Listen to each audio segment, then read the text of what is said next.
Music. Hello, God bless, and welcome. I'm Kevin Haggerty, and this is the Godlogic Project. Shut up, Kevin. I'm Kevin Haggerty, and that's Mike Houston telling me to shut up. And, as fate would have it, we have Mike Houston in the studio tonight. Say hello, Mike Houston. Hello, everybody. How you doing? It is a pleasure to be here. Oh, sorry. That's our studio audience. We're actually in a beautiful studio, aren't we? With hundreds of people in the audience. You see them out there? Oh, hey, people. How you doing? And then we also have Michael Carter in the audience. I mean, not in the audience. In the studio. I'm in the audience, too. Now, what a lot of people don't know is my very first podcast, when I was doing it from a 5x4 space in the corner of my bedroom, was an interview with Mike Houston. Full disclosure, I'm friends with both these guys, so if we get in a fight, tonight's show has ruined a friendship. No big loss, though. We don't like each other that much. Yeah, we don't see each other too often. No. We could do without each other, I think. Now, Mike Houston be lost without me. And then Michael Carter, of course, has been on the show. Is this your fourth time or third time? Probably four. This is the fourth time you've been on. So, Mike, I try to get Michael Carter to be the co-host on the show, but he's a very busy guy, and he lives like 1,000 miles away. Is that right? Largo? I live south. Yeah. So you can't, to those of you that don't live in Pinellas or Pasco, that means coming north on 19 during rush hour. That's why we don't get Michael Carter up here enough, because rush hour traffic in Pinellas County. Well, in Pasco County for that matter. All right, so tonight, guys, we're going to talk about race relations in America with the goal, hopefully, of how do we position young people, young black kids particularly, how do we position them for opportunities moving forward. So hopefully we can have some civil discourse. I'm sure with the three of us we're going to be having some laughs too, but I want to have some real sustenance to our conversation. First, I'd like to thank everybody for supporting the Godlogic Project. You guys are going to godlogicproject.com, clicking on the Amazon logo, shopping as normal. If you're going to shop on Amazon anyway, they send a portion of your sale, 1 or 2%, to the Godlogic Project. Helps to pay for the monthly expenses here. Also, you can support the Godlogic Project directly by going to paypal.me/Godlogic Project. A couple people have been just making donations to help me keep things going here. Appreciate you guys. Most important thing you can do, subscribe to that YouTube channel and share our content both on YouTube or when you see it on social media, and help to grow awareness for this project that we're trying to get some traction on the internet for the Godlogic Project. You guys play a big role in that. We are going to be taking comments. I hope my phone is muted after giving you guys a speech. We're going to be taking comments on the YouTube channel, but not on the Facebook page. So if you want to comment or call in, we're going to put up a phone number in a little bit. But now that's how we pay for this whole thing, which actually doesn't pay for anything, so it hasn't really caught on yet. But so what I wanted to talk about, guys, and what Mike, you and I have talked about before, mostly on the political angle. Yes. So you were on the show right after the election, right? So I think that's when we first did our first podcast together. It was right after Trump, right after the 2016 election. This time I want to focus on is society failing our young black kids now?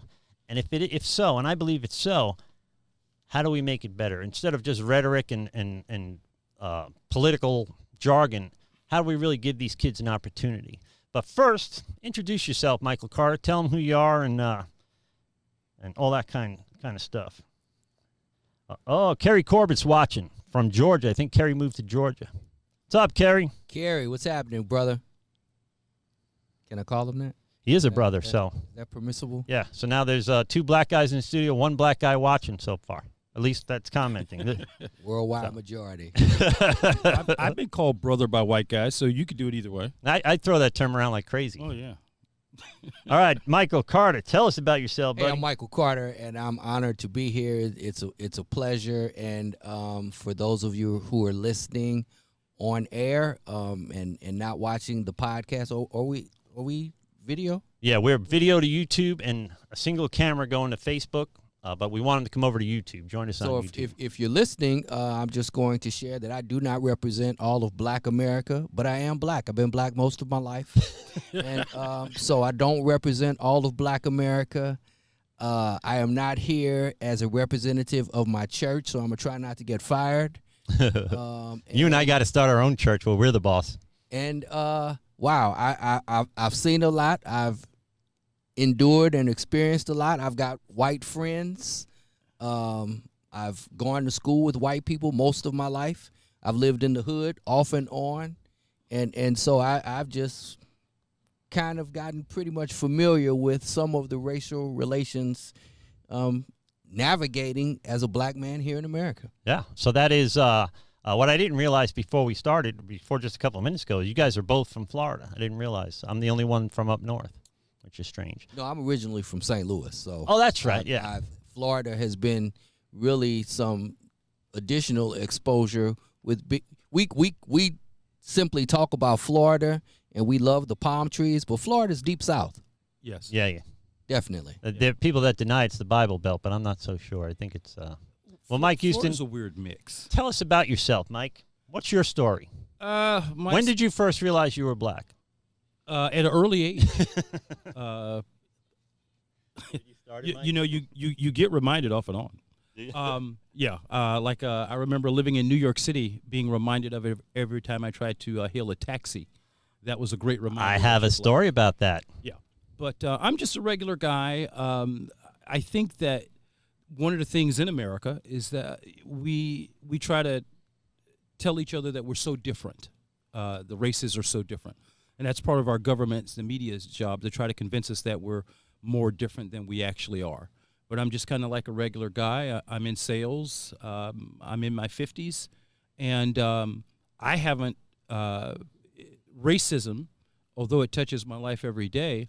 I haven't been as affected by it as many other blacks. Depending on what you look like, or depending on what you dress, or depending on what you drive. But even so, it's a constant factor in my life too. But I'm blessed that I know for many people it's much worse. So I just like to know, as I'm listening to Mike, I want to know, has anybody ever said you talk white? You ever heard that? Yeah. Me too. Yeah, all the time. I just want to know. Yeah, all the time. For the record, I'm whiter than Mike that? Houston. Yeah, I sometimes wonder blacker. what is that, and psychologically though, doesn't that speak to? Doesn't that we say put- something? That yeah, is that we not put part of the black people problem? in a certain box that they can't look like this or dress like this without being white, and what is that? Does it pigeonhole us? Does it? And I think that it does. I think it might put us in social, and white people, by the way, and Christians, everybody does it. We tend to put ourselves in intellectual bubbles or social bubbles where everything sounds right because everybody in the bubble agrees with you. It's when I always say, beware of any ideology that flourishes in the darkness and withers in the light. So the Green New Deal was a great idea until they put it on the internet, and then all of a sudden it fell apart. Because when they ran it by people that already agreed with it. You know what I mean? Right. So we got to be very careful. They say, because I'm white, I shouldn't be speaking into this topic. Very dangerous because you want the discourse. It's the point of the Godlogic Project is we talk about things that we normally wouldn't talk about. Right. So that's what makes it compelling. So very dangerous. So we're going to start really with we talked way too much off the air like we always do about the roots of bigotry in the United States. I want to stick kind of to the United States, but obviously it began with slavery, right? Exploded with the cotton mill. The invention of the cotton mill kind of really put the United States in position where the Southern economy absolutely then relied on slavery. There was so much money being made after the invention of the cotton gin that there was no way that people that owned slaves in the South were going to walk away from that. But what do you think? What is your perspective, Michael Carter, on slavery in general? Does it affect your life still? And I ask you that for a particular reason because I heard you have a conversation on the show about how slavery affected you now. We're all about the same age. That strikes me as odd. Well, I would speaking say, to that. So I went to a desegregated school system. I was in the gifted program from the 5th grade on, and I remember Black History Month and history. I loved history, and I simply remember my history books. Essentially, there were a couple of paragraphs that black people were slaves. As a result of the Civil War, Abraham Lincoln freed us, and there was no real talk about Jim Crow, Reconstruction, the black codes, any of the details that black people endured and continue to endure, and then all of a sudden we hear about Dr. Martin Luther King and the March on Washington and the Civil Rights Movement, and pretty much that was the end of black history as I knew it. And so I just devoured every book I could, and I read about Benjamin Banneker, and I found out about Lewis Latimer, and all of the contributions to society that Africans here in America made. And I think that much of the problem that we have in our discourse is that there's a lot of history that is not told. The fact that if you break the word down, history is his story. So history is always told by the traducers of any particular society. Yeah. And so there's a lot of information that's left untold. And when black males or black people here in America don't know their history, Marcus Garvey is quoted as having said that a peoples without the knowledge of their history is like a tree without roots. And so I'm going to tie this into the church. I just caught this revelation not too long ago that Moses was raised in the Egyptian palace. Mm-hmm. And that wasn't happenstance. God coordinated that. So when God called Moses to be his spokesperson, and Moses stuttered, so it wasn't about Moses and his abilities. It was about, this is the person that God chose to use. But Moses didn't have a slave mindset when he went to Pharaoh. Yeah. Moses didn't go with his head down, shucking and jiving when he went to Pharaoh. Moses was raised in royalty. Yeah. And so here in America, when black people have to march and sing songs, traditionally, it's always coming from a minority mindset. We're asking the same people who enslaved us, the same people who wrote in the Constitution that a black person was 3/5 of a man. I mean, many of the things that it's frequently said that the system is broken. I don't believe the system is broken. I believe the system is working exactly as it was designed. Yeah. Well, I would say, as a white guy, I would say that it's not the same people that enslaved. It's easy for me to say, but the same group of people. It's just more covert. But I think that is part of the problem. Thinking in us and them type of mentality for white people and black people. The truth is, we've got it better here. All of us got it better here than anybody's ever had it anywhere in the world in the history of humanity.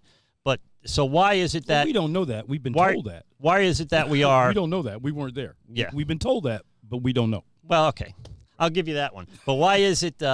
Why is it that here, 145 years later, or whatever it is, we're still talking about this? I mean, it's over 150 years. Still talking about slavery? Still talking about slavery and the differences between your. When I hear you guys tell your stories of your childhood, it sounds like my childhood on Otis Avenue. But you guys consider it a uniquely black experience. But I don't have obviously a uniquely black experience. But it sounds very familiar to me. So when you and Rod were talking about it on the show one time, Michael Carter, it struck me as odd that you were relating to it as a uniquely black experience. But to me, it sounded an awful lot like my experience. But we were poor white people, which maybe is a little different. I don't know. Well, every graph that you see, newspaper article, on the television, will confirm that it's a black experience when you have all of these situations that crop up, where if it was a person that was white, the system would work in such and such a way. But then when it's a person of color, the system works in a different way.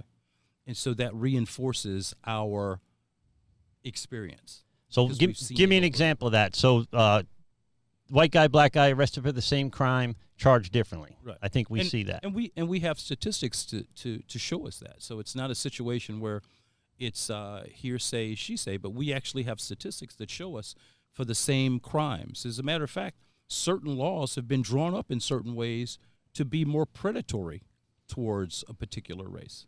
Okay, I'll give you an example. You could have so much of crack cocaine, and you could have 20 times more cocaine, the same drug, but the sentencing was completely different because one demographic traditionally used one particular hard drug, and another demographic used Yeah, rich people use Right. powder cocaine. Right. I So- mean, from what I remember, from what I've been told. So you could have 10 times more and get sentenced less. Yeah. Okay? So the laws were manipulated, all right? And we don't really care about the crime difference because, quite frankly, a lot of the crime was happening in black communities anyway, right? But Who doesn't care about the crime part of it? You mean society at large, Mhm. okay? And you look at today, all you heard about last election cycle is what's the new drug that's Fentanyl. That's fentanyl killing everybody? Yeah, white America. Yeah. There was none of this outrage when it was crack cocaine devastating the black community. Oh. It was nothing, okay?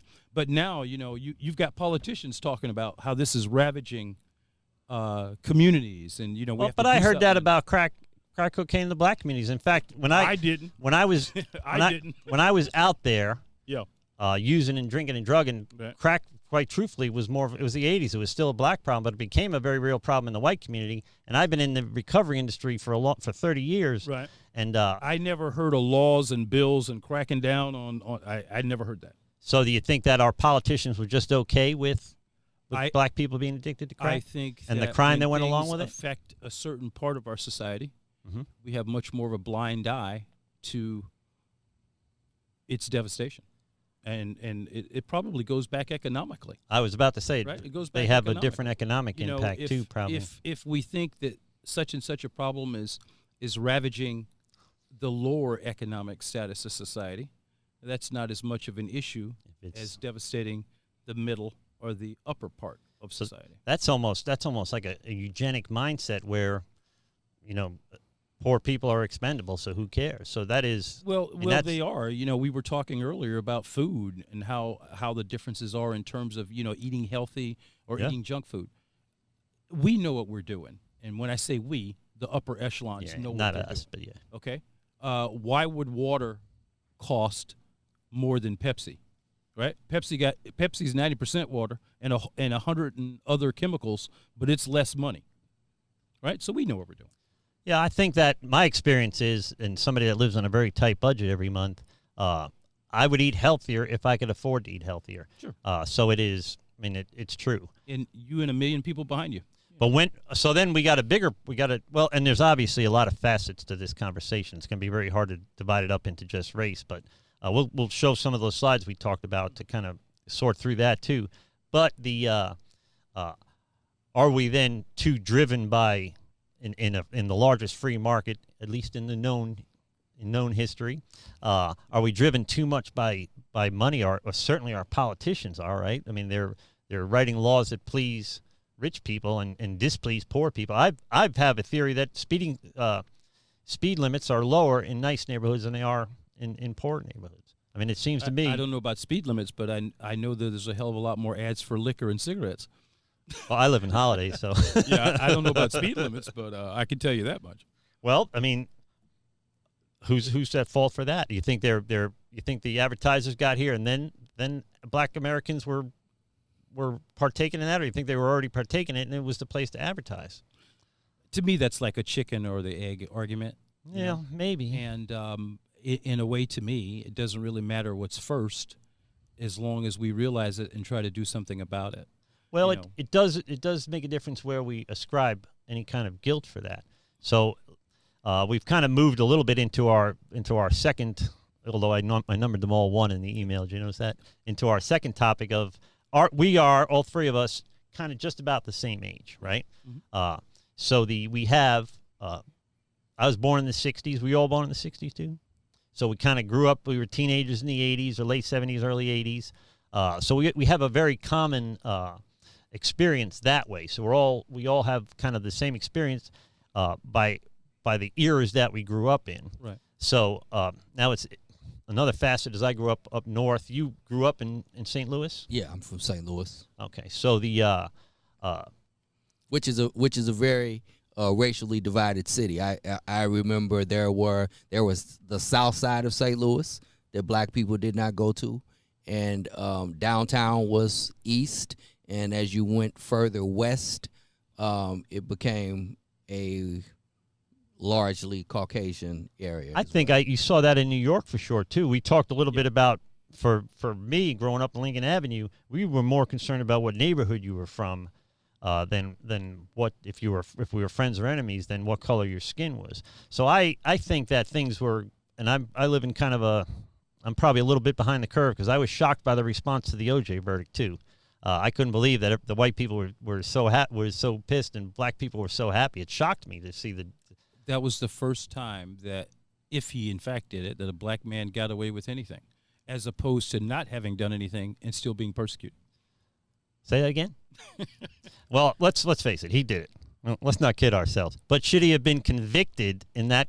The whole trial is on TV, and from what little limited knowledge of our legal system that I have, there was a reasonable doubt that he didn't do it. Van Adder took the blood home with him, and then when he got back the next day to turn it in, it had less blood in it than he recorded. I mean, to me, that you guilty or not, you've ruined your case.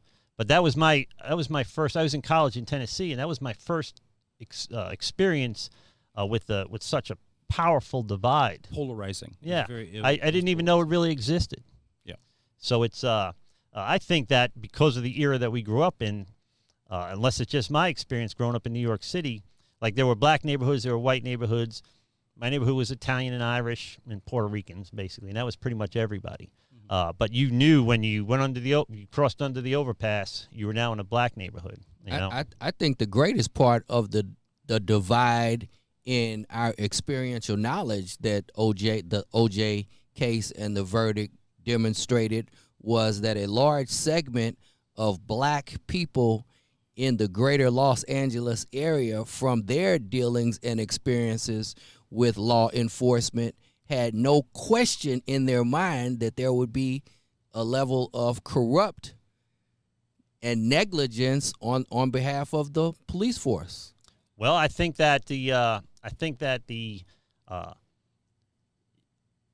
growing up in New York City in the 70s and 80s, New York City, the NYPD was part of the NAP. You know, the NAP commission just happened, and they were all caught for being kind of moving more drugs through there than the country of Colombia. You know, right? But but that's just being corrupt. That's not treating one part of society differently than the other, which is what he's talking about in terms of the experience that most black Americans had dealing with the LA police.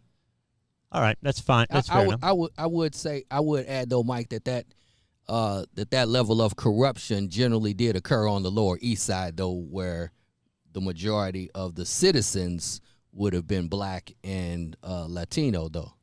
Much of the So what you're saying is that the citizens knew that he'd have a hard time getting a fair shake just from their dealings with the police department. Oh, absolutely. And so it's always difficult to have a discourse in these along these type of topics, because most and obviously there is no level of I don't even know the word. There's no monolithic society. Oh yeah, so especially here. All white people don't think the same way, but most white people tend to believe that the police force is fair and impartial. Are fair and impartial, and they're only here for our safety. Whereas there's a large segment of black people that feel like it's the duty is to serve, protect, and break a nigga's neck. That doesn't make it true, though. Where does that idea come from? Is that coming from the black African American culture, or are African American leaders teaching people that? I think it comes from their own personal experiences. So everybody in the African American community has a bad relationship with cops. Quite frankly, in the last 5 or 6 years, a lot of those fears have been borne out on the video that we've seen. Have you ever in your life seen a video of a white guy running from a traffic stop and got shot in the back by a cop? A white guy? I've never seen that. I don't think you would see it. I don't think our media would even put it out there if we saw it with a black guy. Oh, yeah. Okay. Walter Scott. We saw it. Have you ever seen a white guy on the side of the sidewalk selling cigarettes and he got choked to death? Have you ever seen that? Ever heard of it? Do you think he got choked to death for selling Lucy's, or do you think he got choked to death for resisting arrest? I think that he initially got choked because he was black. I don't think that he would have been approached in such an aggressive manner had he been white. They and knew I don't think it would have elevated. that happened in Staten Island where I grew up, and they knew who the guy was. I mean, it wasn't his first run-in with the law. Okay. So But that he wasn't doing going to anything- get approached. I got approached Right, in my but he neighborhood. wasn't doing anything violent. All right. I mean, we're talking about 2-3 cigarettes here. But why didn't he comply with the police I've officers? I've seen many videos of white guys getting out of the car, shooting, cursing, throwing punches, and they're apprehended without incident. Well, Same type of thing happened with the black person. Chances are he's dead.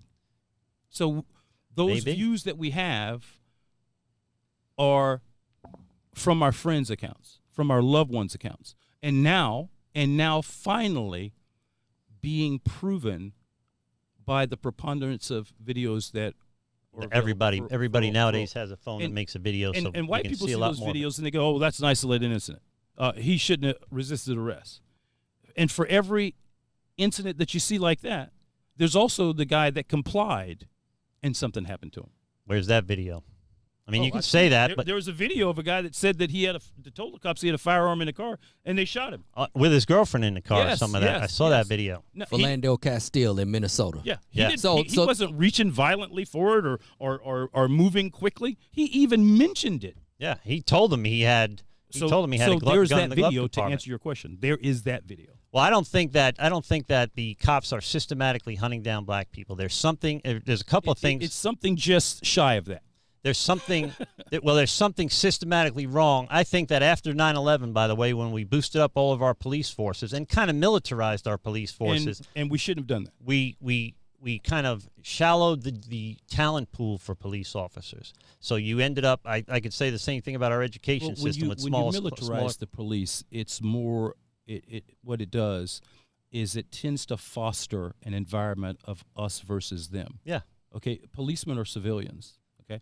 But when you militarize the police and they have to use all this stuff, right? That fosters that's one of the problems. That's not the only problem. That's just one of the problems. So what do you think causes, if that truly exists? Do you think it's always existed? When we were kids in the 70s and 80s, did that still exist, or is it getting worse? I remember getting being a worse. kid. Remember when they used to wheel in the audio visual equipment into your classroom, and you just knew it was going to be a great time. Anybody remember Officer Friendly? We were No, I don't remember. there were videos that they showed that the police officers were your friend, and you could go up and speak to them. And the police officers back then, they looked like the milkman with just a little pistol on their hip. And now, as you mentioned, they're completely militarized. And I just believe that there are two Americas. There's a black America and there's a white America. There was an incident at my church just this past week, and there was a stolen car in the parking lot, and detectives came and they were doing their thing in the corner of the parking lot, and I continued on with my business. It was not even though it was on church property, I let the police handle whatever they were handling, and I didn't go ask any questions. I didn't go offer any information. I stayed exactly where I was. See, I didn't want to fit the description in case there was a be on the lookout. Black male between 5'3" and 6'4". Right. Wow. Between 100 pounds and 400. And I wouldn't have. And yet there was so there's a white male about my age, and he's a little different, but he sauntered over and he's a talkative guy, and he was between the two cars and just chit-chatting and felt completely comfortable engaging in that manner. And that's not anything I do. I comply. I say, hey, how you doing? I make eye contact. I'm not afraid of anybody, but I'm certainly not going to put myself in a situation where there can be any sort of mistake. Well, I wouldn't get involved in that either, personally. And I'm not a huge fan of police officers based on some of my even recent run-ins with them relative to the custody of my son. They acted like they wanted to fight, Well, the truth of the matter is there's no simple solution to every problem that we're going to discuss. The police have changed, as we've just noticed or as we've just discussed about being increasingly militarized.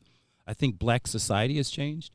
I think that black society has changed in part by the music, that there's just more angst, not only in America, but there's more angst in black youth because of their music and some other issues.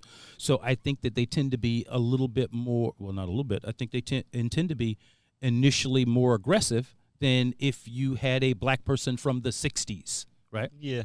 And I think also because of so many weapons in this country, right? We disagree That the already. cops are on edge, right? Because you never know. You've got what, 400 million guns in this country, 500, 600 million guns in this country. So they're more on edge. And I think that it's just it's a powder keg because of a lot of factors. Well, I can tell you that there's some. I deal with some of the kids here in the neighborhood, Right. and they are when they first meet me, they try to seem hard. You know, we're talking teenagers, white, black, whichever, but they try to seem. They all kind of trying to give off the air that they're gangster. They shouldn't be Street messed with. cred. Yeah, and then once they get to know me, then we fool around and have a regular relationship. Right. But they always seem to start off with bowing up, like being hard. Where does that come from? Does that come from the music and the movies and stuff like that, or that seems pretty new to me? Well, I mean, again, I don't think nothing we're going to discuss tonight is simple. I think some of it comes from the music. I think that some of it comes from more and more households don't have both parents. I think it comes from television. I think it comes from many aspects, the changes in our youth. But quite frankly, these things have been going on for eons. Yeah. Aristotle used to talk about youth in Greek times, right? So each generation seems quite different until they get older. Yeah. But people were outraged by Elvis back in the day, Right. and now look. But it's a perfect storm when you have a population that there's more of a difference between the have and the have-nots, right? So there's more economic disparity. There's more guns, and they have a culture or a music that is inciting angst, right? Yeah. And it's just a perfect storm. And then, again, going back to a more militarized police, looking at television and seeing that people that look like this have this much, and people that look like that have that much. So it's a perfect storm of many, many factors. Well, I can relate a little bit as a Christian because I haven't always been Christian. It's only been not less than 10 years, 9.5 years. But we've always been black. We were saying that before. But when Michael, he came on later, right? We had, when I watch movies as a pastor, right? Now when I watch movies, it seems like the bad guy is always a crazy Christian. The goofy neighbors next door are crazy Christians. And I think to myself subliminally, what are they telling people? Message? Yeah. And so is that not kind of the similar? We grew up kind of around Archie Bunker and the Jeffersons and those shows where everybody just hated everybody. It was funny. We laughed about everything. But it doesn't seem like anybody's laughing anymore. And that's what worries me. And who's slipping through the cracks. So I don't care how well you guys do in society. What about your kids and grandkids? How do we Well, I think that one of the reasons that people are laughing less is because of the economic disparity and because of in these days when something happens, it's almost instantaneously that 10,000 people know about it. Oh yeah. And I think that's one of the things that's shortening I guess what would I say? I don't even know the word for it, but in terms of people being upset or just letting things go. Yeah, their tolerance is right. And I think that a lot of that again ties in economically. Okay, when you're not getting paid anymore, but everything costs more, you're not in the same good mood that you may have been 10 years ago. Yeah. Right? Again, just a lot of different factors. You're constantly watching television shows that show conspicuous consumption. Oh, yeah. You want what you see on television, though you may or may not have the means to get it through a 9 to 5, but you're going to figure out a way to get it. Right. And unfortunately. And are young black kids, are there idols Michael Houston and Michael Carter, or are 50 Cent and guys that became millionaires and billionaires because of the hustle, And don't get me started on that. I think that MTV is one of the worst things that's happened to society. Not just black society, but society at whole. I mean, 16 from and the pregnant sexualization of women Yep. to, as we were just saying, everybody driving around $100,000 cars, but the people watching the video have no means to get it.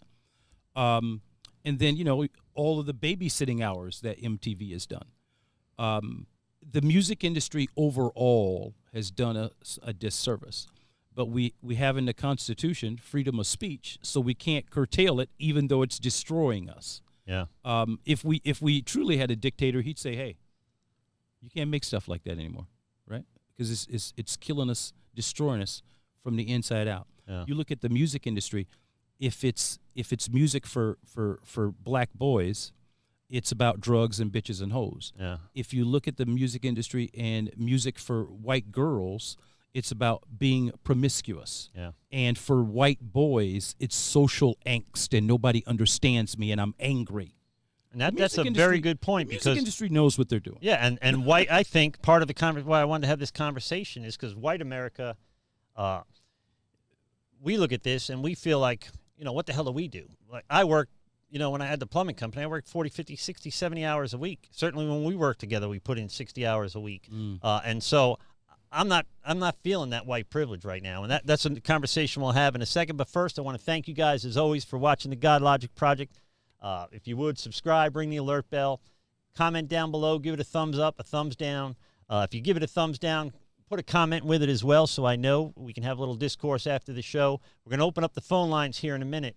But now we're going to talk a little bit about the Trump and the kind of the Obama-Trump thing, which I lump all together. So you guys probably don't, but I look at Trump is the result of the problem, not the cause of the problem. As bizarre as Trump is, white Americans were listening to Obama, and patriotic Americans who listened to Obama, and he didn't seem to love America very much. It was like a football coach that wanted to tie at the end of the game, and I felt it too. It felt like this guy is, if you're going to be president, you should at least be leading. You should be leading this country and not trying to lead the world. And I get a little into globalism, which is another thing I'm not a big fan of. But how do you think the 8 years of Obama and now what looks like another 8 years of Trump, how do you think that's affected? Might be too early to tell. How do you think I that's wouldn't doubt it, but affected it might be too early to tell. First of all, I think that Trump could only have happened after Obama, right? I think if there was no Obama, we would have seen the ridiculousness of Trump. Oh, Trump is definitely white lash. Right. He was, what was the show he was on? The Apprentice? The Apprentice. The Apprentice. I didn't really watch it, but I didn't watch it either.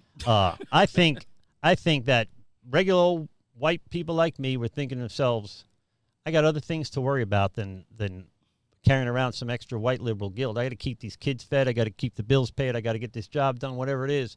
I felt like I sat through 8 years of a guy that thinks that America is mostly bad, and I think people that think America is mostly good got sick and tired of it. And Trump was the perfect storm. I mean, I couldn't believe he won that night. You and I probably talked about it the next day. I was shocked as anybody. Oh, yeah. I couldn't believe he beat 17 Republicans quite frankly, out. Trump himself was shocked. I believe he was shocked. So was Melania. They say she cried that night. I thought he was. I thought he was. I don't think he thought he was going to make it, and I thought he would do something so horrific in the first month or two that Pence would be president for 4 years.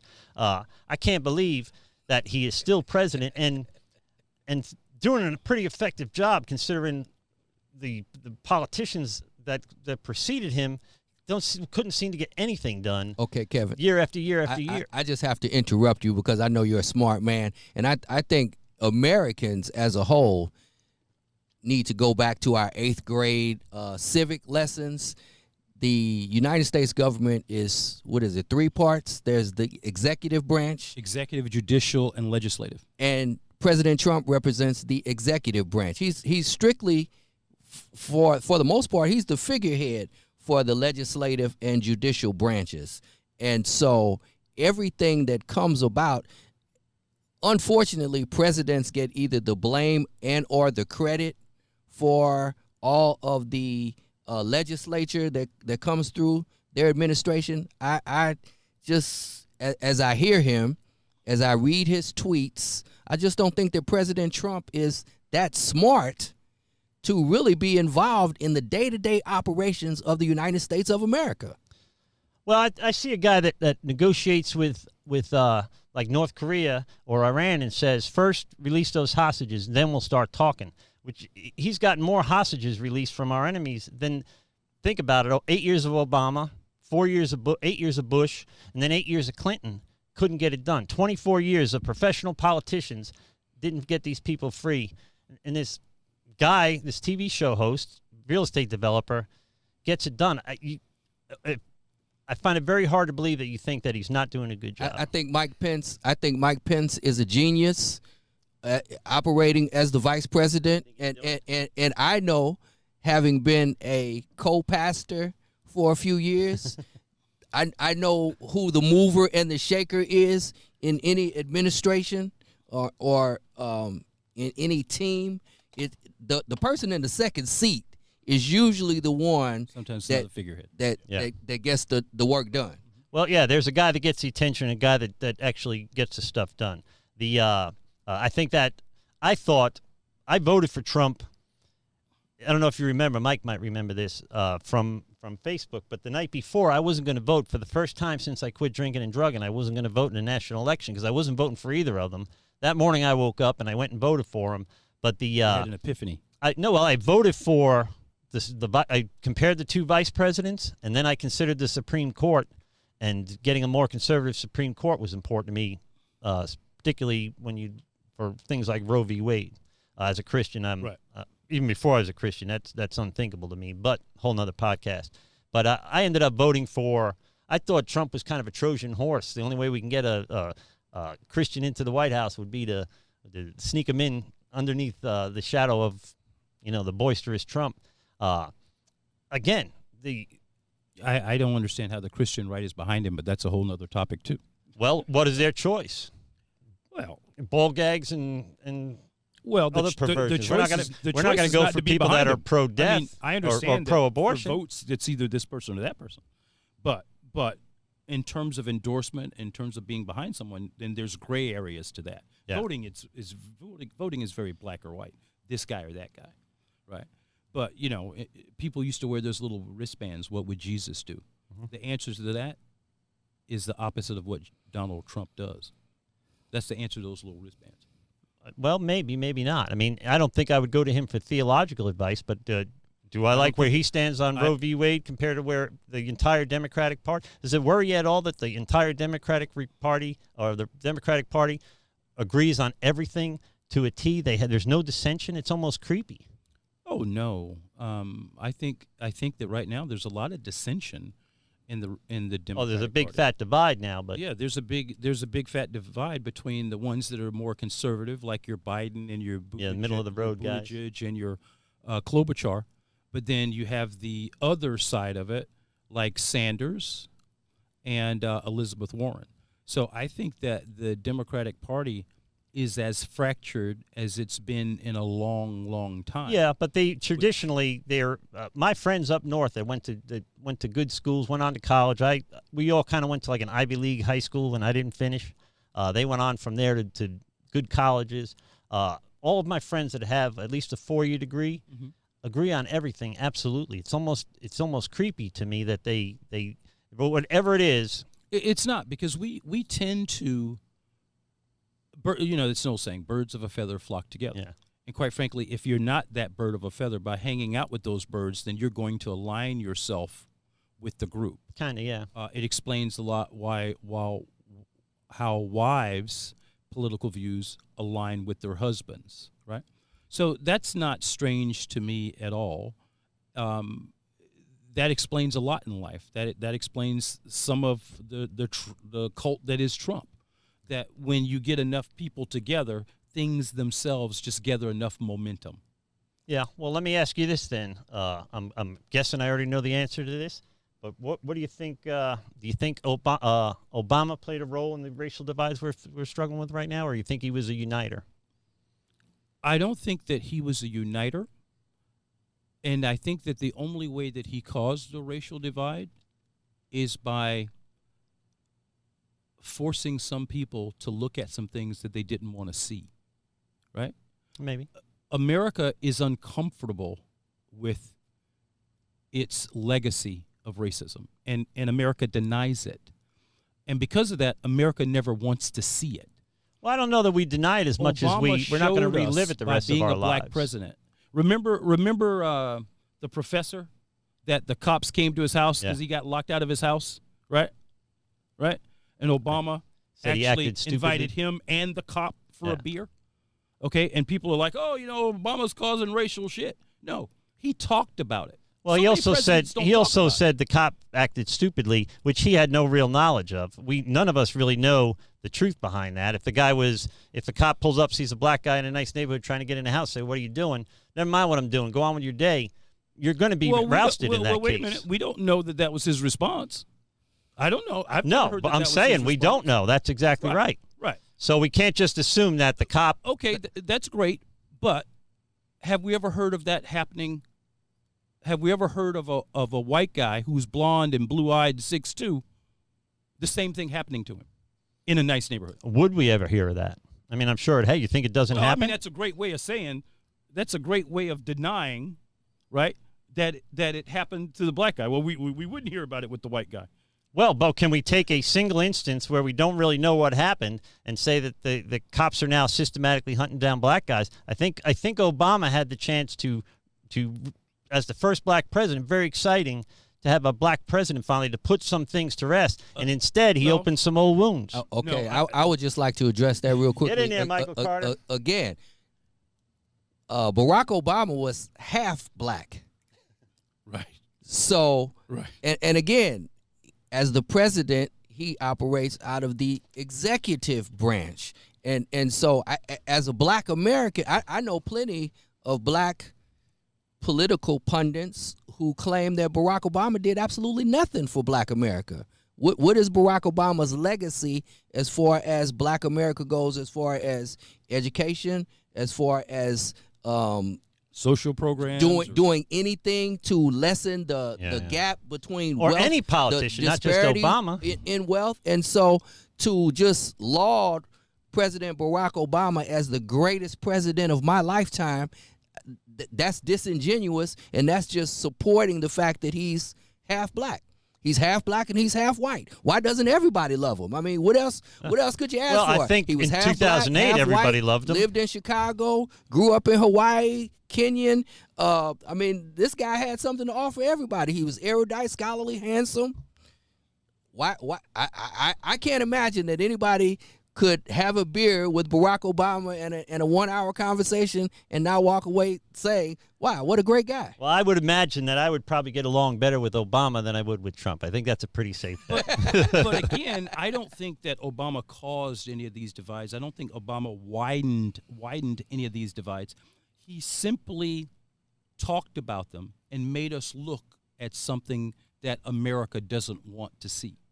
Well, I think he also made it very easy for people to start seeing ghosts. Now, every time that the Gap girl looks at you funny when you walk in the Gap, it's a big race problem. Here's what when you introduce things like things like microaggressions, white privilege, all these what do they call it, dog whistling, white people dog whistling each other, which if they're dog whistling me, I'm missing it. I think I think he really had the opportunity to do something great. And in 2008, if it wasn't for his pastor saying "goddamn America," and him saying, I forget the other thing that bothered me about him, but I was on the Obama train. I loved his speeches, very exciting. He didn't really, not a ton of sustenance maybe to some of his speeches, but it was very exciting. As a president, he was super statesmanlike and scholarly. But I think he had an opportunity to really make a difference, and he did more damage than good. In your lifetime, so we're about the same age. I remember, so I guess I would have been a kid during Nixon's impeachment, and so then we had Gerald Ford, then Jimmy Carter, then Ronald Reagan, then the Bushes, then Clinton. Am I leaving anybody out? Then Obama. And so what president in your lifetime would you say was a great president that actually did something tangible that you can say, and this changed my life, or this changed our country? And so we just really... Of all the guys you just named, Trump is the most effective of the bunch.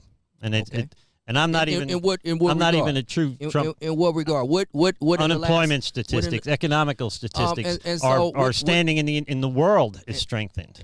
And so it again, going back to media, unemployment was on the rise at the end of the Obama administration. I mean, Obama inherited a recession. Yeah.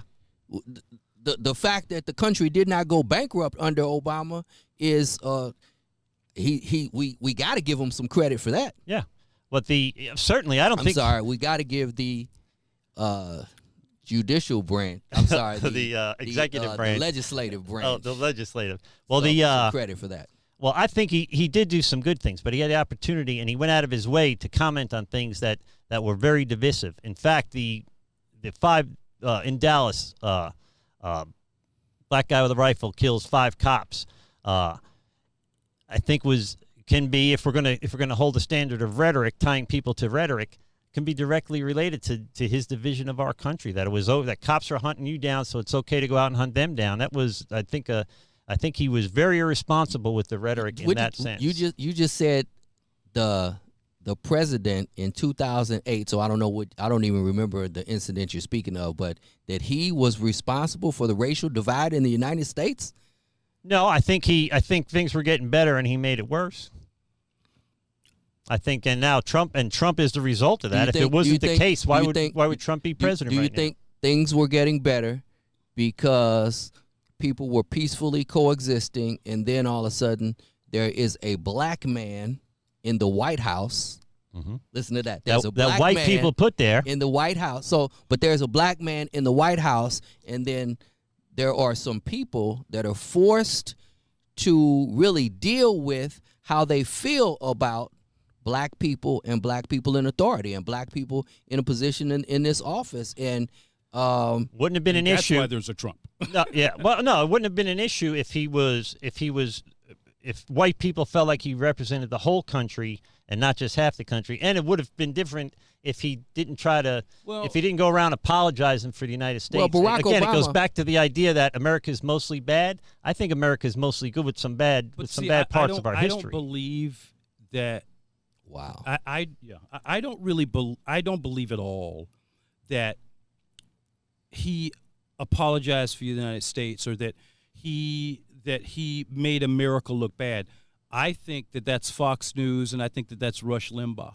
Okay, and I think that with Obama, he saw the world. Okay, and for us to lead it, but be a part of it, not to consider ourselves better, or that we could get away with this and nobody else could get away with this, but that we were an equal contributor to the planet. Whereas most presidents, America, that shining city on a hill, yeah, that we were somehow more exceptional than the rest of the world, that we could do this and you can't. We are more exceptional than the rest of the world. Are we? Yeah, we certainly are. I mean, what other country, what other empire in the history of humanity has had more impact for the good than the United States? Well, also for the bad. Okay. Well, that's fine, but there's a little bit of bad. But we're just going to pretend that we're going to take down statues because of our forget our history. That's like burning books. What I'm saying is this, okay? Under Obama, it was trying to get the world. It was trying to get the world there, okay? And we were all a community, right? As opposed to being more singular, which other presidents tend to espouse America's exceptionalism. Okay, but even if, well, I'll give you an example. Let's say this is a school, and let's say little Johnny has a test score of 100, and the other 10 kids had test scores of 80. Do we put little Johnny away from the classroom, or is little Johnny continued to be a part of the classroom? That's the same thing with America and the rest of the world. Obama was trying to show us and tell us that we're part of the community at large. All right, that's fair enough. We have to do good not for ourselves, but for the world. I will tell you that nobody does more good in the world than the United States. But not strike out on our own, right? For things that are against the good of everyone else. So how are we doing that now then? What are we doing differently now? The United States gives we're away out of the Paris Accords. That's one thing. Well, the science behind it is iffy to a lot of people, and it costs us a fortune, and no one else pays into it. So if that's the most important thing in the world, then everybody get on board with it. Let me tell you, we got more than enough money, right? it's not, We spend America as much money as the next 9 militaries. Okay. yeah, we're the world's for what? police, For what? so they can rely on us to keep them We free. got 10 times more aircraft carriers than anybody. For what? We got. You know what? For what though? We liberated Europe. We protected. If we pull out of, if we close down our bases all around the world, let me tell it you would be freaking chaos Let me tell you everywhere. something. The world is a global economy now, and those kind of things don't happen because each country is interdependent in a way that they weren't 3 generations ago. The NFL is a global. It's made up of a bunch of teams, but the head coach of my team has my team's best interest in mind. Yeah. That's the difference, and that's what people see in Trump that they don't see in Obama. That's why people love Trump so much, because he puts America first. And we spent 8 years of we're supposed to be embarrassed for being Americans. I think that put America first is one hell of a slogan, but I sure as hell don't see it. But it's one hell of a slogan. Well, how do you? Well, we've gotten way down a rabbit hole now. But well, let me do this. I'm glad we're I certainly agree with put America first. Okay, but if we're going to put America first, then we need to take care of all of America's citizens. Let's get back to where we're at. This is where we're supposed to be put talking America first. Let's take care of all of America's citizens. America has more people in prison than any other country in the world. And that's not because America is full of criminals. That's because criminalism, there is big business. Well, the It's big business. privatization of prisons maybe is a big problem, right? So it's the new slavery. It's free labor. yeah, and there is something to that. But don't make the argument to me that everybody in prison or everybody in jail is innocent. Oh, because I deal with these guys all the time, and they all say they're innocent, and they're all. Whoops! I just beat myself. They're all guilty. It's unbelievable. They're not all guilty. No, I don't Are you familiar with the exonerated 5? They were formerly called the Central Park 5. Yeah. So and each year we find more and more people.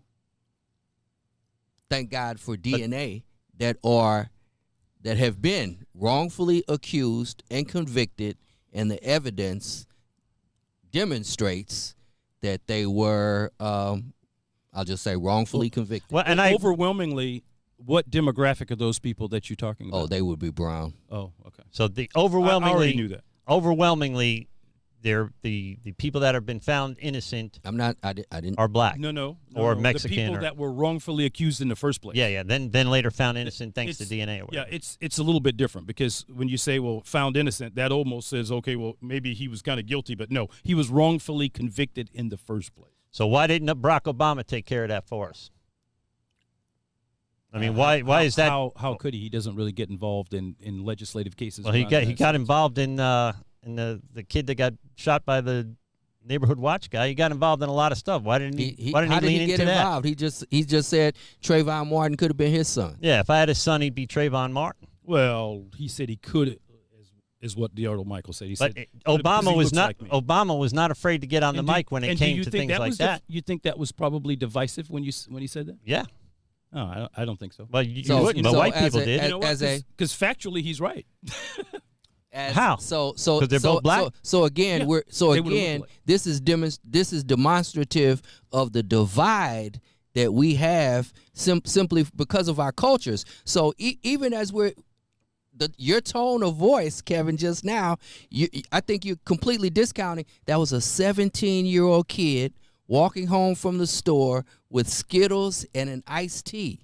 So if your son is walking home in your neighborhood and he's stopped by a black guy who's the neighborhood watch and he's followed and the black guy kind of manhandles him, what do you expect your kid to do? Defend himself? I would hope so, yeah. But, I mean, then do you know all those were the instances of that case? And I'm not saying that was okay, but the idea that it was spun for political gain divided the country. I think in this case it probably should have, because again, it's showing the country something that the country doesn't want to see. Well, I think the media wants to produce clicks, and they want to produce watch time, and they'll spin anything that puts money in the coffers. I never fell for the. So when I hear of something happening to a young man, I never question, and I know plenty of people that do, that instantly want to know, was he black or white? Mm-hmm. Because it gives a level, through their particular filter, it gives either a level of he probably did it, he was guilty, he had to be holding, he had to be threatening, he probably didn't have a belt on, his pants were sagging, he had a mouthful of gold teeth. It instantly spins some sort of narrative that either makes it seem like the person deserved it, they were probably guilty. Of course, the police officer had to be fearful of his life. And in the Trayvon Martin case, the thing that it was a neighborhood cop guy, was a neighborhood watch guy, not a cop, by the way. And the thing that was most appalling to me, though, is that many people just completely dismissed the fact that this was a kid walking home from the store. Well, it was a tragedy. When you turn on the news, who do you trust? When I first heard about the Michael Brown thing, was that in Ferguson? I heard on the radio that cop shot a young black kid with his hands up, and I'm thinking to myself, well, I'm going to my theory about watering down of the talent pool for police officers since 9/11.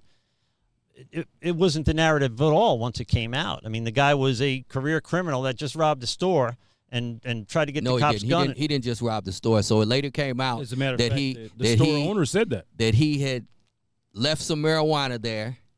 He traded some marijuana for a box of Philly blunts. He went back to get the blunts that he had traded the marijuana for, and so that's where he was reaching across the counter and grabbed the box of blunts that was conducted in this transaction. Is that criminal?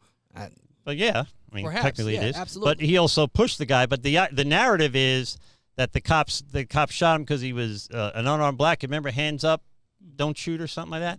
Didn't turn out to be the scenario, but the media spun it that way to further divide us. So I think that when we look at these things and we look at them from our worldview, our white worldview or our black worldview, we're shooting ourselves in the foot by not having the conversation across tables. In other words, we're running our ideas. We're welcome to talk about these things to people that are likely to agree with us.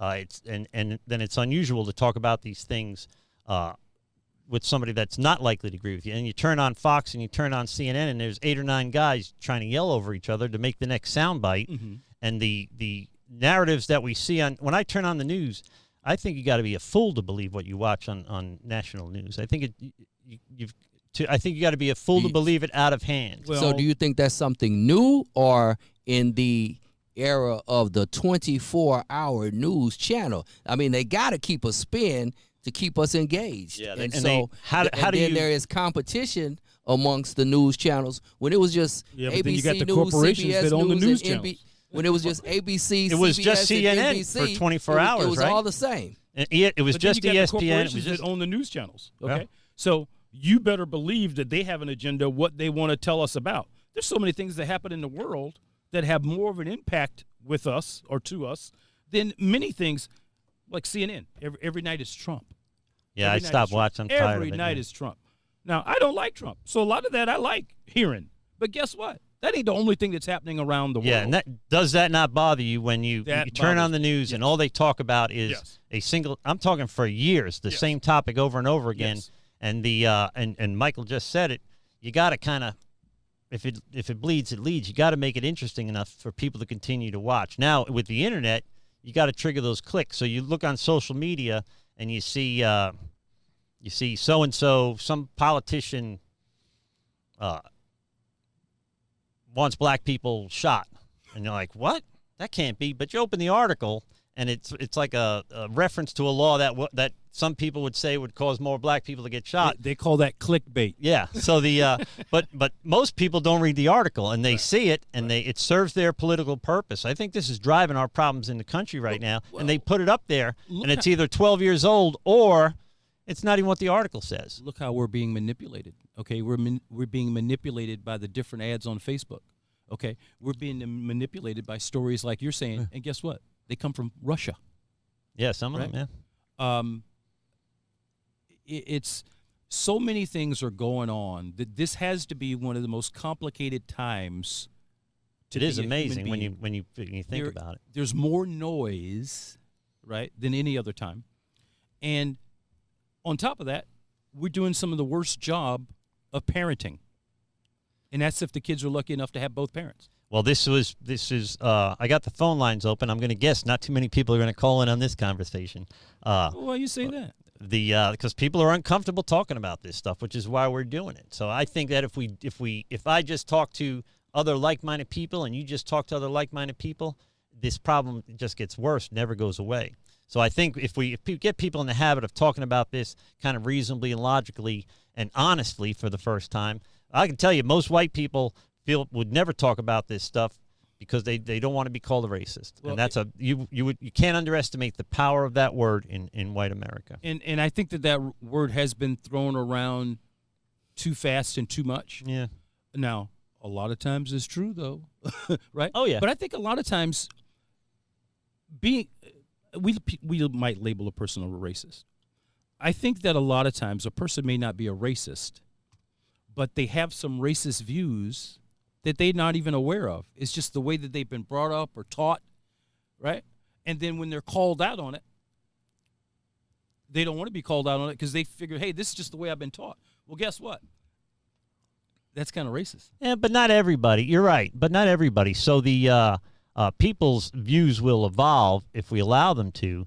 The problem is we're not allowing that because the second that somebody disagrees with Barack Obama, the number one argument why people didn't vote for Obama is because they were racist. The number one argument why everybody voted for Trump is because they were racist.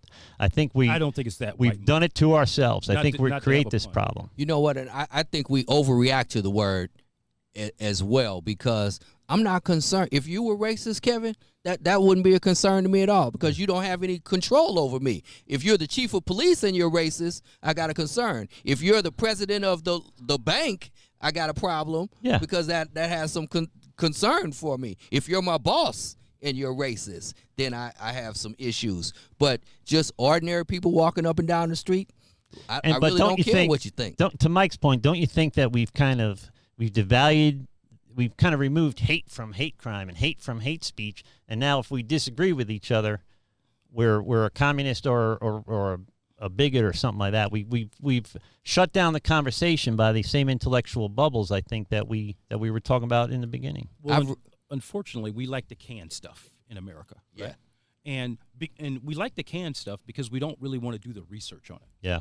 Right. Yeah, and so we want somebody to tell us real quick, or have a buzzword or a caption. And I run a YouTube channel, so I see it more than ever. The attention span of the American people or people that at least watch YouTube or this kind of content on YouTube, if you're not delivering the goods, and I refuse to be the guy. Every day. I refuse to be the guy. In fact, there's enough Sean Hannitys in the world. I'm not going to be that guy. If I can't talk honestly of my opinion and with love and putting God and love first, I'll just shut the whole thing down. But I think that greatly affects me in terms of people that would literally watch this. If I was spouting off at the mouth all the time. People forget those shows are entertainment too. Yeah, yeah. Okay. Now, it may be divisive entertainment. It may be divisive rhetoric. But it's those shows, those guys know that they're entertainers. Yeah. And they have to do the dog whistles and the little messages to incite that's what's behind most viewers. Of Trump's tweets. He knows that people are going to, every time he tweets, the world goes crazy, and it's feeding his ego. I mean, some of his tweets are bizarre, but they're waiting in line for the next tweet, and it's amazing. He's controlling them. If he does that just to fire up people, I think that he's a very emotional person himself. Yeah, New York. Because probably. A person that's not emotional doesn't tweet at 12 o'clock at night, right? Yeah. Right? So I hate Twitter. I go on there. I can't wait to get off. But I do think that a lot of his tweets are designed to fire up what he considers his base. Mm-hmm. But then a lot of it, I think, is just coming from someplace in his mind. Well, I think a lot of it is he just wants to put a stick in the eye of people that hate him. And no president, and we probably agree on this, no president has faced the amount of backlash than this president has, maybe in the history of our presidents. And we may also be able to agree that no president has ever caused as much backlash himself. You don't think the first black president got more? What were the not even in the neighborhood? What were the adjectives that you used? This political backlash. You don't you believe? Not even in the neighborhood. None, if you add up the last 4 or 5 presidents, it doesn't even begin to come close to the attack that this guy has been under from the beginning. And I'm not even a Trump fan. You do and I can remember say when it. everybody went crazy that Obama had a tan suit on, right? Yeah, so what? It was over in 2 Well, days. I say so what? Yeah, but did the still, Congress it's try like- to impeach him over it? Did they hire a Russian spy to spy on the president and falsify a FISA warrant to get the president and to spy on the political campaign of their opponents? None of that stuff happened. Yeah, but they're doing a lot of that themselves because Russia has infiltrated the NRA, right? A lot of money from the NRA is coming from Russia. Russia is through and through with our government in terms of. But you through and through the Republican government or through and through the government period? It seems to be. I'm sure both, but I think a lot of it Republican. Well, we're gonna look at. I want to go back to.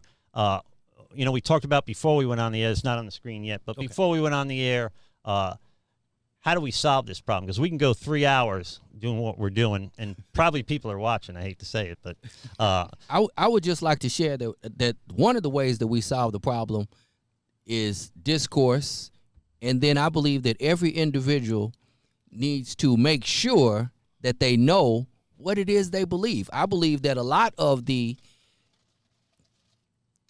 vitriol conversation and response and the banding of terms like liberal or racist or libtard or all of the names that are easily used to categorize a particular person, they come in response to a challenge of a belief when all I have are a few sound bites and a few Facebook posts that I read. If I'm not really astute with my beliefs or what I profess to believe, and you challenge me with what might be factual information, then all I can do is call you a name. Well, you have to go. That's doing the hard work, though. A lot of us don't want to put that hard work in there. That's actually clicking on the ad and reading it.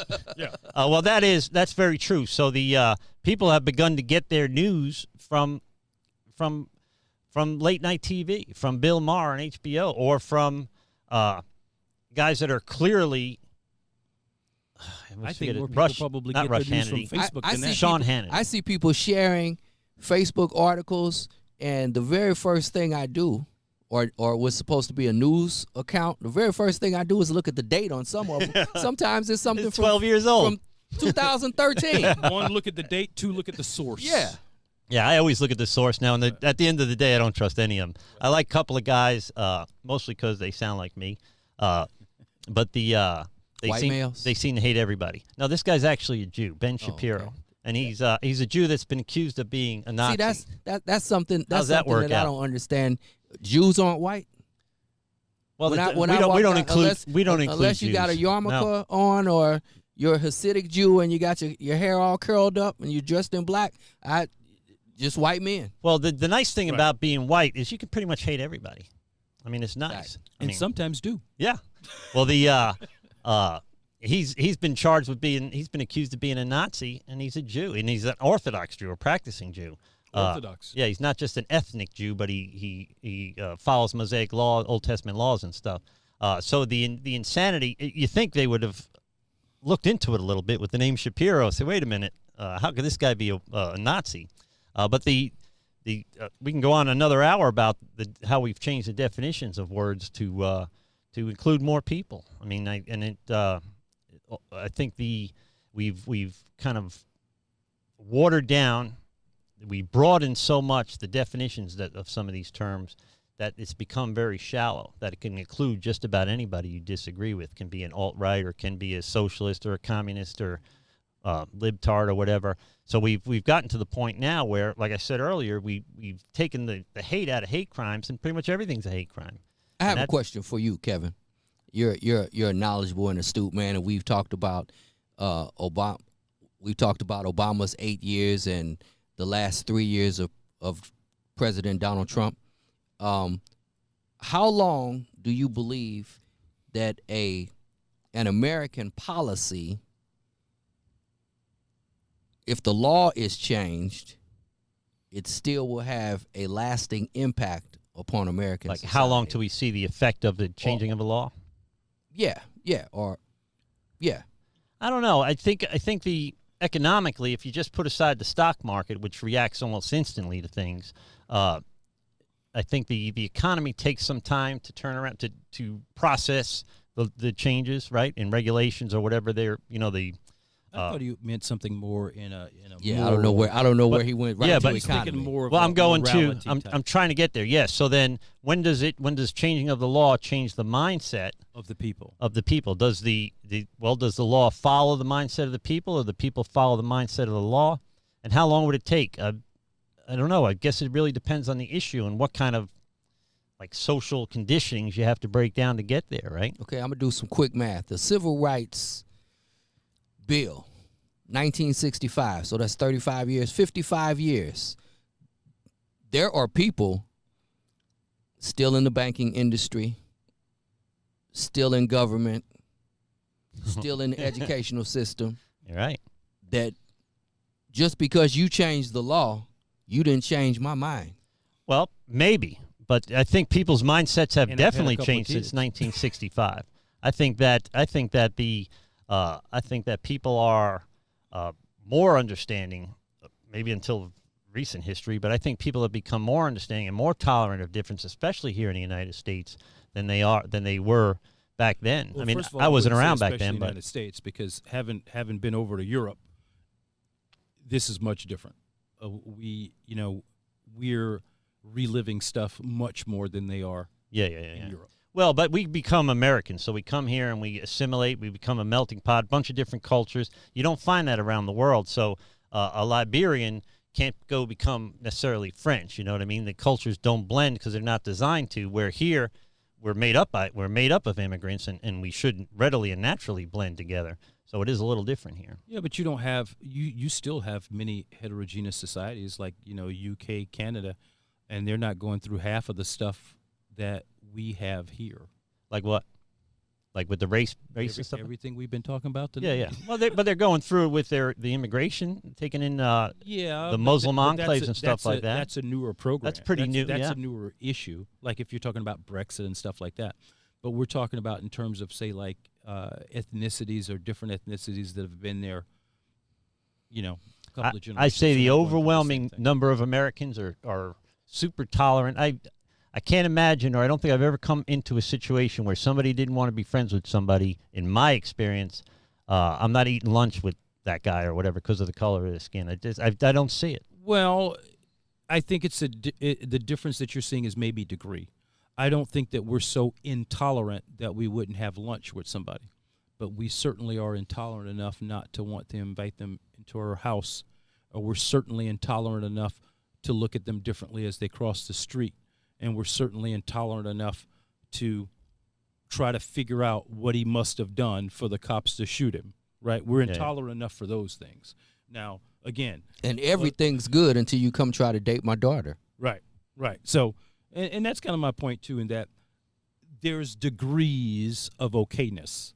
And when you really get down to it, some of the most superficial things are okay. But when you really start getting into the human condition things, when you start getting into things like equal pay, or do I want to live next to one, or do I want one having my daughter or dating my daughter, those are two very different issues between, hey, Fred, how you doing? But do you think that the average white person feels they have more in common with Donald Trump than they do Mike Houston or the guy they work with at the factory? I think they feel more akin to the guys around them than they would to some millionaire or billionaire that wouldn't give you the time of day for fear of wearing out his watch.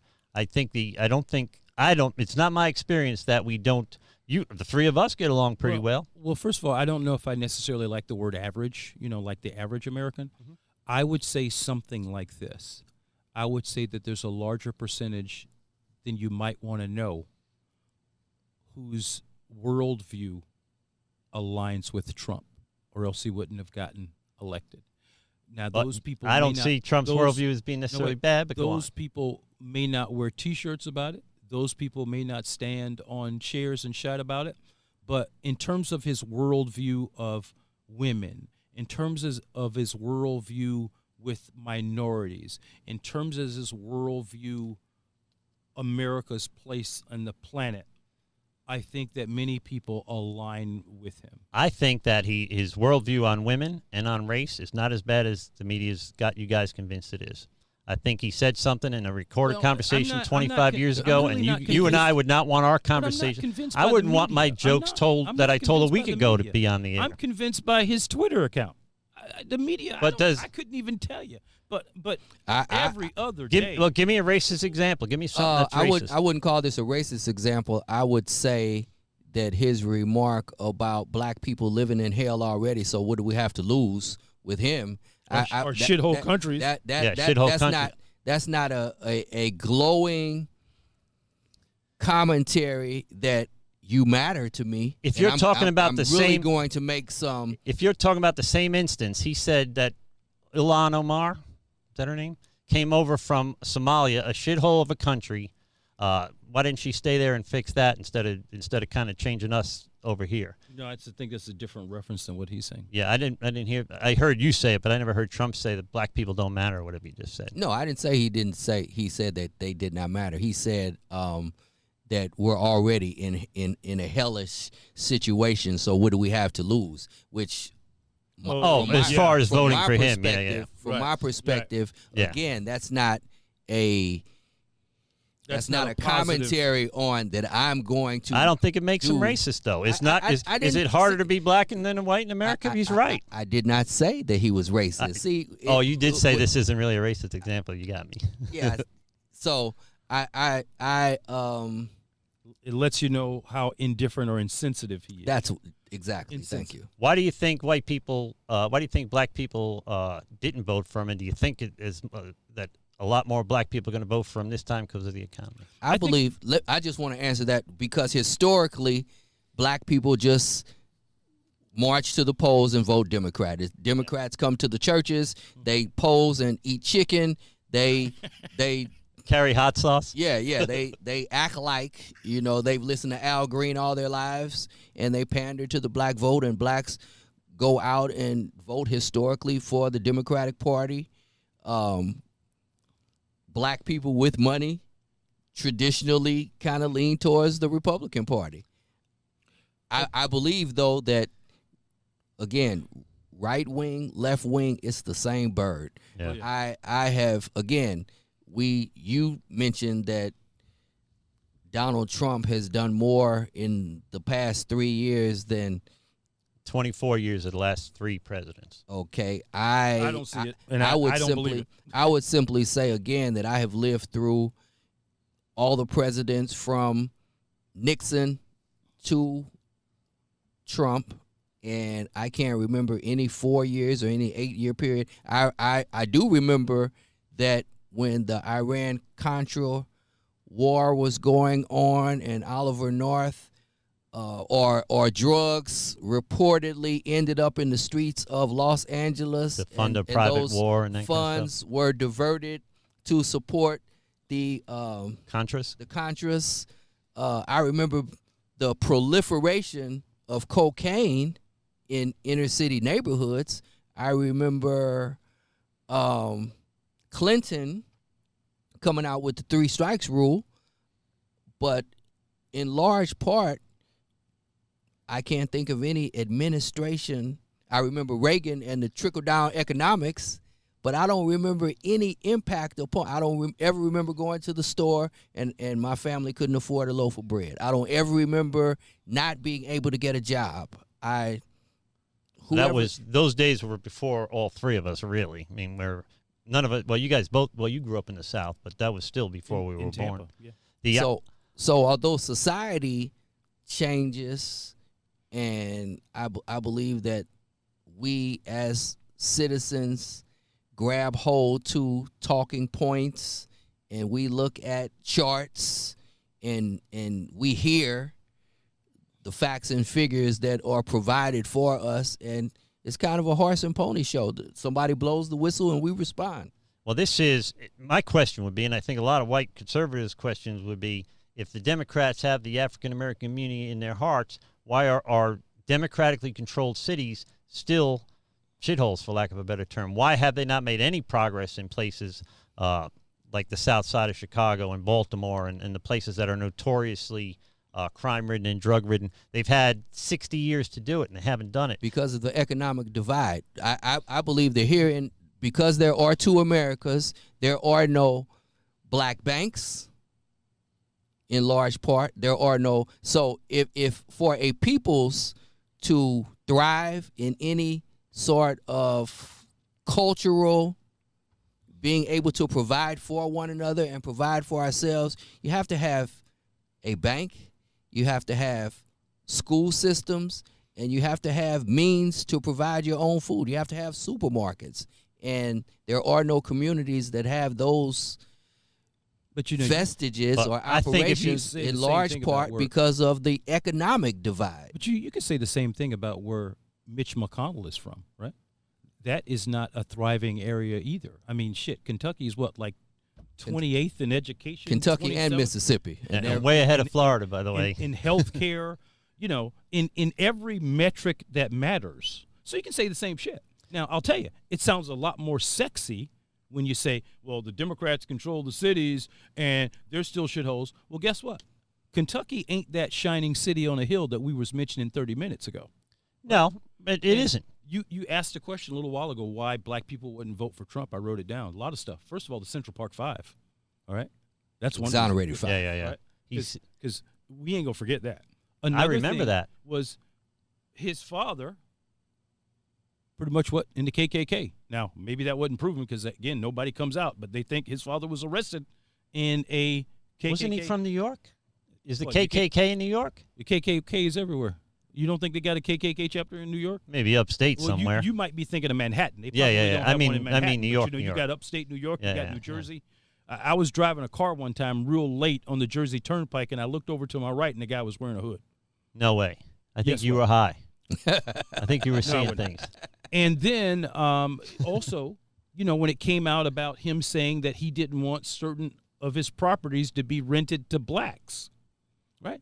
So a lot of the things that it's one thing about America, we got the shortest memory of any civilization. Lord. The shortest memory of any civilization. On one hand, 9/11, don't forget, okay? Well, who funded 9/11? That was Saudi Arabia, okay? We do everything but kiss Saudi Arabia's ass, right? Trump and Saudi Arabia, yep, they're closer than any of us would ever be. American Saudi Arabia. That didn't start with Trump. I mean, the Bush and Saudis are so close they have sleepovers, yeah, right? And then they just murdered a guy, and our president gave an okay pretty much. He kind of knew what was going on or something, or gave him one hell of a cover story. Well, wasn't an American. Anyway, my point is America forgets and looks the other way of all that it doesn't want to see and gets irritated about everything that it doesn't want to be reminded of. Well, I think there's some truth to that. But I think that if I can, and I can't speak for white America, I think my experience is I'm in my day-to-day life, yeah, I'm not feeling the white privilege, right? In my day-to-day life, imagine how much of an asshole you'd be if you were feeling it. Yeah. If you're hypersensitive to everything you see and hear, right, that's on you. It's not on me. I've got kids to feed. I've got a business to run, or I got a job to do, or whatever it is. Right.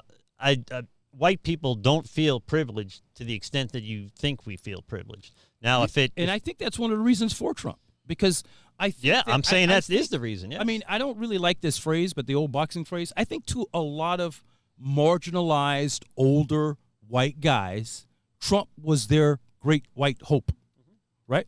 That here's the guy that understands, and he's going to try to put things back to where they were in the 50s. Patriot. And quite frankly, that's the whole thing behind the Tea Partiers as well, except theirs was also fiscal responsibility, which we've completely forgotten about that, right? Dude, what are we at, 25 trillion now? I think that's one of the reasons for Trump's cult, okay?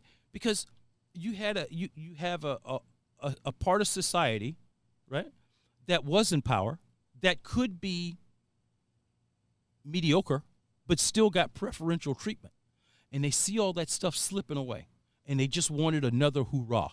Yeah. Right? And I think that's one of the reasons for his cult status. I got to tell you, I think it's pretty creepy that people are so devoted to a political figure that is strange to me, that people, they absolutely love him or they hate him. Obama, they absolutely love him or they hate him. These are that I love Michael Carter, but I'm not devoted to him. If he does something that I don't agree with, there's an issue there. I'm not going to pretend because we're friends that it's okay. I know this sounds weird, and I'm not going to say it's 100% accurate, but I can only tell you like the weatherman tells you it feels like. Yeah. I think that a certain white demographic is more in love with Trump than that same black demographic was in love with Obama. It's right? probably true. But it a lot from, of white people were in love with Obama because it comes, enamored with him for sure. It comes from different places in the human psyche. Okay, so when Obama was elected, blacks were like, hey, finally the promise of America that anybody can be president. Maybe things are changing. Maybe what we tell our kids, maybe it's coming true. Right? White people felt the same way, or at least I did. With Trump, that adoration is coming from a different place. He's like, and I used to hear whites say this about Obama, that maybe you thought like he was some sort of savior, but really I feel that with the people that are behind Trump, it's okay to think like me. It's okay for me to feel this way. It's okay for me to think that I'm better than a darker colored person. And they get behind him, right? And when they get behind him and they fall in line, it's stronger than anything Obama had. Well, I think that, but you're lumping everybody that voted for Trump into one group. I think the average Trump person is like me, maybe a little bit less center, but I think that they were just like the Tea Party were supposed to be alt-right, but they were just mom and pop people the Tea that Party just wasn't exactly alt. But they've been called that. As hard as alt-right. Yeah. But they were conservative. They wanted to not spend money. They wanted to have. They were almost like libertarian. But the entire Republican Party was the party of fiscal responsibility until guess what? Trump. The Republican Party Bush spent a lot of money too. Well, let's say for the last generation, the Republican Party, or at least half a generation, has been behind strongly fiscal responsibility. Ain't been like that the last 3 years. No, and it hadn't been like that the last $4 trillion as we're looking at it now. About $4 trillion. Although we've been at war this whole time, it hasn't been like that for 15 years or 13 years or whatever it's been since since Clinton. Yeah, Bill Clinton balanced it. Yeah, actually, I voted for Clinton. Actually, we had a surplus. Yeah, we had a surplus. I voted for Clinton, then I voted for Al Gore, and then after 9/11, I was like, thank God he's not president because I liked Bush. Then all of a sudden, but I didn't. He invented the internet. Yeah, and he told us 20 years ago the world was going to end in 12 years. And he made $2 billion telling us. And here we are, buying waterfront property in Miami. All right, well, we've been on the air way too long. We went down monster rabbit holes. It's been an hour and a half. Wow. So we're gonna what do we solve? We didn't solve anything. This is my problem. Wait a minute. Next week is the solution. Yeah, Tune in next week when we problem. solve all these problems. We just wanted to give you a baseline for tonight. Well, here's the thing. We're going to have to do another one because we didn't get as far as we thought we wanted to get. So I'm going to invite you guys back, but I'm going to give you the opportunity for some closing thoughts, starting with you, Michael Carter. Wow, I regret that I really wanted to just discuss and tie in the American church.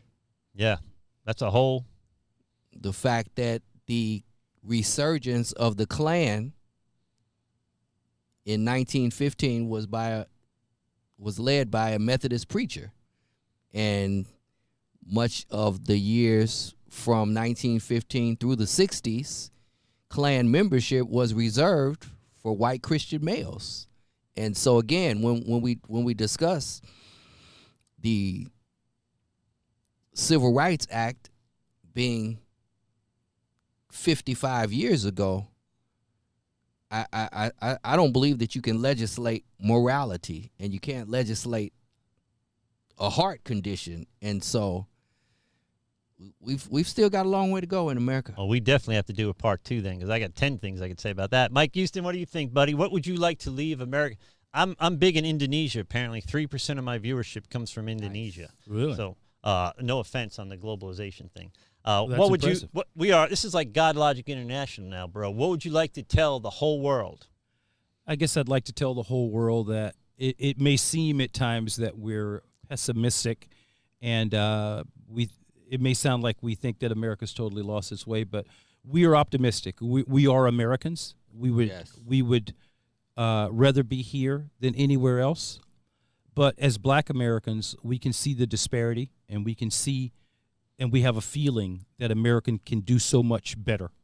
And it won't take much. Okay, just a few percent of change could change millions of lives, and that's what we hold out for. And I guess I'd say in the end is that we are optimistic. We just like a slight tweaking so that everybody can enjoy the prosperity of America.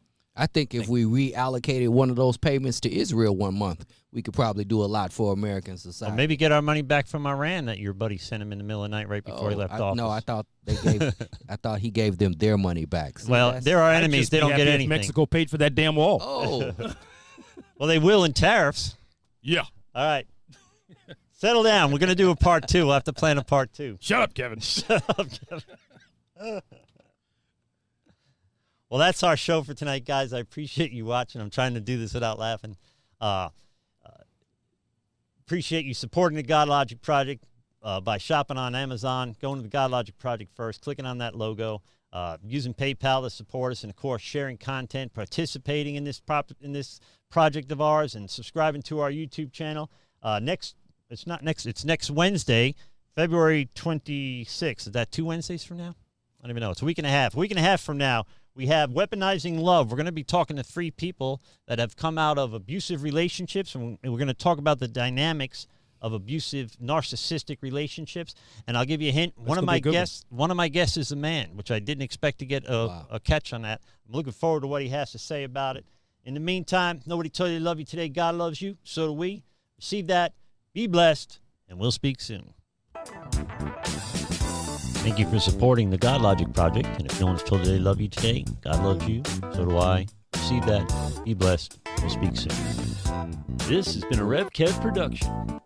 Your mileage may vary. Shut up, Kevin.